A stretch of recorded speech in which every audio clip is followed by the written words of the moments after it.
Olá e bem-vindos! Vamos fazer uma viagem ao coração dos nossos dispositivos. Hoje vamos desvendar os segredos daquilo que acontece nos bastidores sempre que prememos um botão.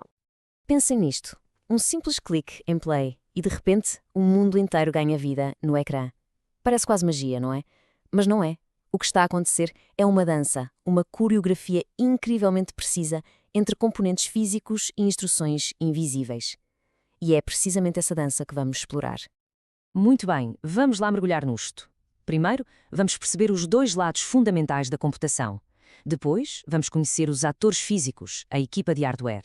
A seguir, o maestro invisível que lhes dá as ordens, o software. Vamos também aprender a sua linguagem secreta, feita de zeros e uns, e, por fim, perceber como esta parceria tem evoluído ao longo do tempo. Preparados? Basicamente, tudo num computador resume-se a esta dualidade.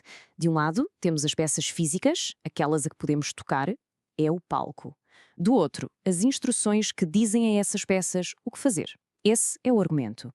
E tal como no teatro, sem palco não há peça e sem argumento os atores ficam perdidos. E aqui temos a definição mais formal.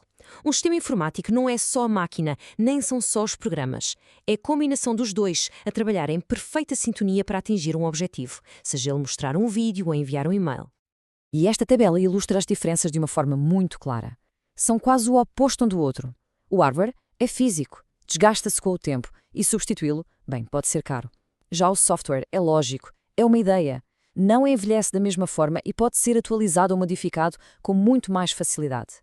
É por isso que, quando o hardware falha, temos uma peça partida.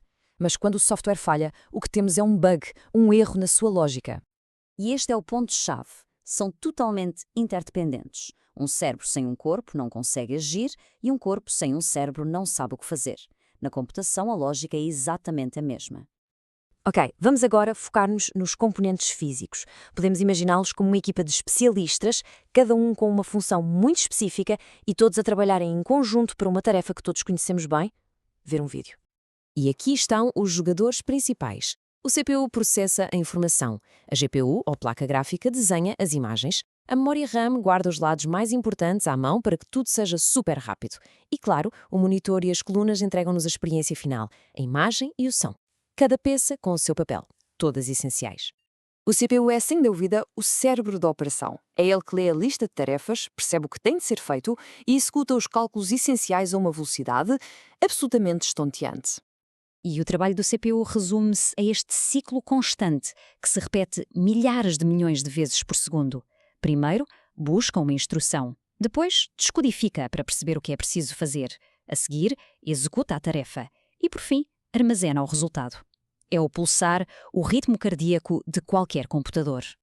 Muito bem, já conhecemos os músicos, a equipa de hardware. Agora, vamos virar a nossa atenção para a partitura que eles seguem.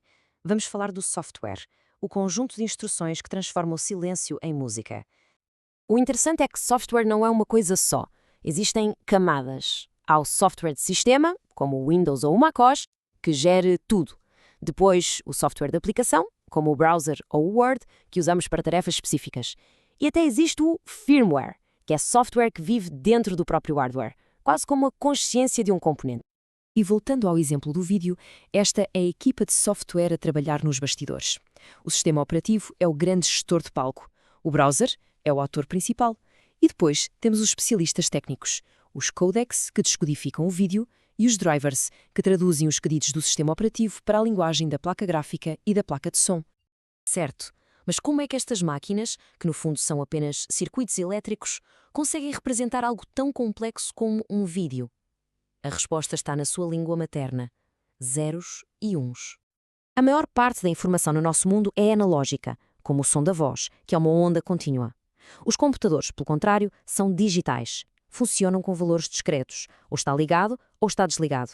Sim ou não, 1 ou 0. Esta simplicidade é genial, porque torna a informação muito resistente a erros e perfeita para ser processada por circuitos. E esta é a unidade fundamental de toda a informação digital, o bit. Um simples interruptor que pode estar ligado ou desligado. É o átomo do mundo digital. Sozinho, um bit não diz muita coisa, mas quando juntamos 8 bits, formamos um byte. E com um byte, de repente, já conseguimos representar 256 coisas diferentes. E com isso já temos um vocabulário. Podemos atribuir um número a cada letra do alfabeto, a cada símbolo, a cada algarismo. A questão é, como é que se passa de um número, entre 0 e 255, para a letra A ou para um emoji a sorrir? A resposta está em dicionários partilhados, ou seja, códigos padronizados que todos os computadores do mundo concordaram em usar. No início, havia o ASCII. Funcionava bem para o inglês, mas era muito limitado. A solução foi o Unicode, um padrão universal que tem espaço para todas as línguas do mundo, símbolos matemáticos e, claro, todos os emojis que usamos hoje. É por causa do Unicode que a internet é verdadeiramente global. Vamos agora para a nossa secção final, para percebermos que esta relação entre o físico e o lógico não é nada estática. Pelo contrário, tem sofrido uma transformação incrível, uma autêntica inversão de papéis ao longo do tempo. Esta linha do tempo diz tudo. Começámos numa era em que o hardware era rei, máquinas gigantescas que ocupavam salas inteiras, o software era quase uma reflexão tardia. Hoje, a situação inverteu-se por completo. É o software, com a cloud, a inteligência artificial, as apps, que define as fronteiras do que é possível, e o hardware corre para conseguir acompanhar a imaginação dos programadores. Portanto, a ideia-chave, hoje em dia, é que a inovação em software, especialmente em áreas como a inteligência artificial, está a forçar a criação de hardware completamente novo e especializado. Basicamente, as ideias ambiciosas do software exigem máquinas cada vez mais potentes e específicas para se tornarem realidade. Para resumir, fiquemos com isto. O hardware é o corpo, o software é a mente. Não vivem um sem o outro.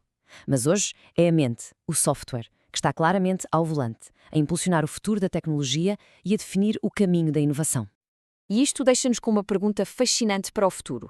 Se as ideias de hoje já exigem chips de inteligência artificial e computadores quânticos, que tipo de máquinas incríveis que hoje parecem pura ficção científica teremos nós de construir para dar vida aos sonhos de software da próxima geração?